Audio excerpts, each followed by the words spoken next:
ద్విచక్ర వాహనాలకు కంపెనీతో వచ్చిన సైలెన్సర్ కాకుండా ఎక్స్ట్రా బిగింపు జరిపి శబ్ద కాలుష్యానికి పాల్పడితే కఠిన చర్యలు తీసుకుంటామని నిజామాబాద్ ట్రాఫిక్ ఏసీపీ నారాయణ హెచ్చరించారు. నిజామాబాద్ ఎన్టీఆర్ చౌరస్తా వద్ద ట్రాఫిక్ పోలీసుల ఆధ్వర్యంలో వాహనాలు తనిఖీ చేశారు. అధిక శబ్దం వచ్చే సైలెన్సర్లు ఏర్పాటు చేసి ద్విచక్ర వాహనాలను గుర్తించి వాటి నుండి సైలెన్సర్లను ట్రాఫిక్ పోలీసులు తొలగించారు. ఈ బైక్స్ కి ఎక్స్ట్రా ఫిట్ చేసుకొని ఒక భయంకరమైన శబ్దంతో వాహనాన్ని నడుపుతూ ఉత్సాహం పొందుతున్నారు.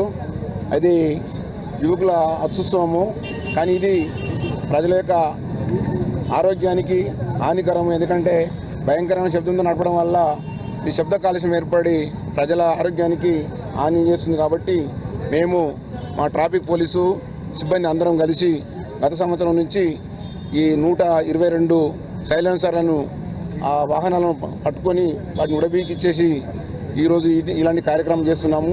ఎందుకంటే గతంలో కూడా ఇలాంటి కార్యక్రమమే అంతకుముందు కూడా నిజామాబాద్ నగరంలో ఎవరైతే సైలెన్సర్లు ఎక్స్ట్రా ఫిట్ చేసుకొని నడుపుతున్నారో వాళ్ళందరి యొక్క సైలెన్సర్లు తీసేసి ఇలాగే రోడ్ ద్వారా మేము ఈ సైలెన్స్